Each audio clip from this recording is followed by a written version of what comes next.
एक जमाना था सर जब मैं 5-10 रुपए के लिए भी तरसा करता था। अब तो भगवान 55 लाख रुपए दे रहे हैं, अब क्या ही शिकायत करना। जिसको भगवान जितना दे उसमें संतुष्ट रहना चाहिए। कोलकाता नाइट राइडर्स के प्लेयर और टीम इंडिया के स्टार बल्लेबाज रिंकू सिंह से जब यह सवाल पूछा गया, यार रिंकू भाई तुम 3 साल से 55 लाख रुपए में खेल रहे हो, यार तुम बड़े खिलाड़ी हो, यार तुम टीम इंडिया के लिए खेलते हो, स्टार प्लेयर हो, 5 छक्के मारे तुमने, तुमको नहीं लगता कि तुमको ज्यादा पैसा लेना चाहिए? अगर तुम ऑक्शन में चले जाओ तो तुम माला माल हो सकते हो, करोड़ों रुपए तुम्हारी झोली में आ सकते हैं। एक जमाने में तुमने इतनी मेहनत की, गरीबी से निकल कर आए, यार यू डिजर्व मोर रिंकू भाई।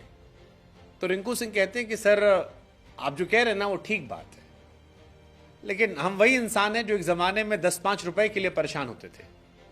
अब ऊपर वाले की मेहरबानी से अगर 55 लाख रुपए मिल रहा है तो फिर किस बात की शिकायत? दरअसल रिंकू सिंह से यह सवाल बार बार इसलिए पूछा जाता है क्योंकि जिस केकेआर में वो खेल रहे थे उसी केकेआर ने 25 करोड़ रुपए मिचेल स्टार्क को दिए थे और रिंकू सिंह 55 लाख में खेल रहे थे।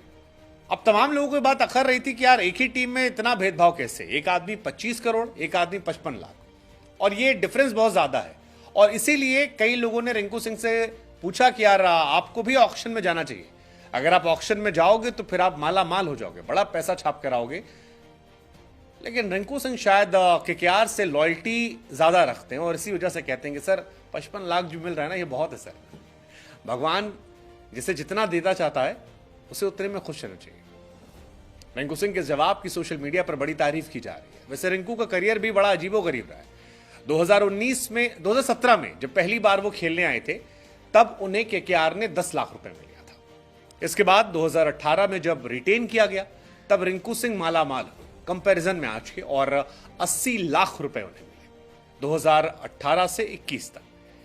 इसके बाद 21 में जब दोबारा वो ऑक्शन में गए, मेगा ऑक्शन में, तब केकेआर ने उन्हें एक बार फिर लिया, लेकिन इस बार 80 लाख रुपए वाले रिंकू सिंह को 30 लाख रुपए कम मिले। यानी जब वो स्टार नहीं बने थे तब उन्हें 80 लाख रुपए मिल रहे थे और जब वो स्टार बनने के हालात पर थे तब उन्हें 50 लाख रुपए मिले थे। लेकिन अच्छी बात यह है कि केकेआर ने उनके साथ लॉयल्टी तब दिखाई जब बाकी टीम रिंकू सिंह में इंटरेस्ट नहीं ले रही थी, जब वो उन्हें रिंकू सिंह में कुछ खास नजर नहीं आ रहा था। केकेआर को तब रिंकू में कुछ दिख रहा था और यही वजह है कि रिंकू को उन्होंने मौका दिया और रिंकू ने उस मौके पर चौका मारा और बाद में रिंकू एक बड़े स्टार बने। और अब रिंकू सिंह की कीमत जो है वो भले ही केकेआर 50 लाख रुपए दे रही है, लेकिन दुनिया जानती है रिंकू सिंह इससे कहीं ज्यादा कीमती है। तमाम फैंस कह रहे थे कि रिंकू भाई आप भले ही कह रहे हो कि 55 lakh is lot of money for me, आप 5-10 रुपए के लिए परेशान होते थे, लेकिन अब आपकी कीमत बहुत बड़ी है और आप चाहे केकेआर से खेलो या किसी और टीम से खेलो, इस साल आप करोड़पति होने वाले हो। हालांकि फैंस को इस बात का दुख है कि रिंकू सिंह को आईपीएल खेलने के बाद इंडिया खेलने का मौका नहीं मिला T20 वर्ल्ड कप में मेन टीम। वो गए तो हैं यूएस से, लेकिन बैकअप प्लेयर के तौर पर गए, मेन प्लेयर के तौर पर नहीं गए। कई लोग अभी भी इस बात से नाखुश हैं कि रिंकू को मौका मिलना चाहिए था। आप आईपीएल में छोटी सी परफॉर्मेंस देखकर उनको जज कर लेते हो, जबकि इंडियन टीम इनकी परफॉर्मेंस काफी बड़ी है। लेकिन रिंकू यहां भी दुखी नहीं, वो कहते हैं ठीक है यार, I want to play all format, मैंने ओडीआई में साउथ अफ्रीका में खेला था, मेहनत की है और मौके मिलेंगे, खत्म थोड़ी ना हो रहा है, हर आदमी खेल रहा है, सबको तो मौका मिलता नहीं, धीरे धीरे मिल रहा है। मुझे भी सपने हैं कि आज वर्ल्ड कप नहीं मिला, अगली बार खेलूंगा, टेस्ट टीम में मौका मिलेगा।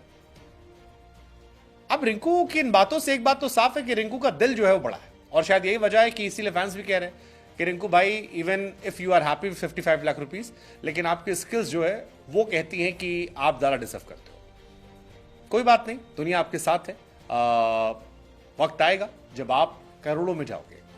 वैसे हम आपको बता दें कि रिंकू सिंह जो है इस साल कम से कम 5 करोड़ रुपए तो पाने वाले हैं, कम से कम 5 करोड़ रुपए रिंकू सिंह को मिलेंगे।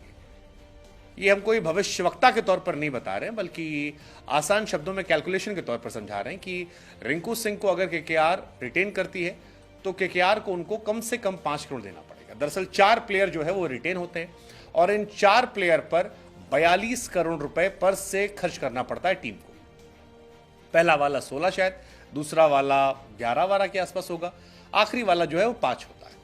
तो 16 करोड़, 12 करोड़, 8 करोड़ और 6 करोड़, हाँ ये ऑप्शन है। 16, 12, 8, 6, 12, 8, 20 और 16, 6, 22, 42 करोड़ रुपया भी हो जाते हैं।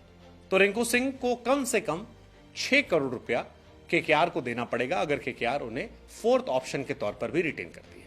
अगर वो थर्ड ऑप्शन के तौर पर रिटेन हुए तो फिर 8 करोड़, सेकेंड ऑप्शन 12 करोड़ और फर्स्ट ऑप्शन के तौर पर आए तो 16 करोड़ रुपए। ये रिंकू सिंह की कीमत होगी। लेकिन उससे पहले रिंकू सिंह का ये वीडियो आना और ये आईपीएल ट्रॉफी सा जश्न मनाना और उसके बाद ये कहना कि मेरे लिए तो 55 लाख भी काफी है सर। हमने कहा यार गुरु, कुछ तो बात तुम में है, कुछ कहानी तुम में है जो अलग कहानी है और देखने वाली बात होगी। देखने वाली बात होगी कि रिंकू सिंह को उनकी ये ईमानदारी, उनकी ये लॉयल्टी कहां तक लेके जाती है।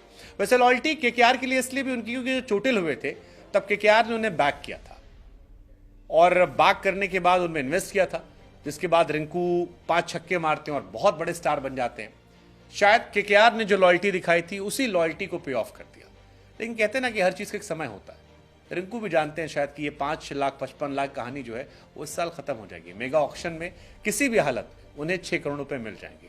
अगर वो बाहर जाएंगे मार्केट में ऑक्शन में तो भी उन पर टीम दांव लगाएगी और अगर वो केकेआर के द्वारा रिटेन के आते हैं तो भी कम से कम 6 करोड़ पा जाएंगे। लेकिन रिंकू की ये बात कहना ये अपने आप में कमाल है और 2024 में 55 लाख में खेलना ये कमाल है, क्योंकि 2023 में वो सबसे बड़े स्टार थे, सबसे बड़ी स्टोरी थे और उस साल अगर वो ऑक्शन में जाते तो शायद वो बहुत बड़ा नाम कमा लेते। कोई भी टीम हाथों हाथ खरीदती क्योंकि टीम इंडिया के लिए खेल रहे। लेकिन लॉयल्टी मैटर्स को, यही खूबी रिंकू सिंह को शायद आगे ले जाएगी।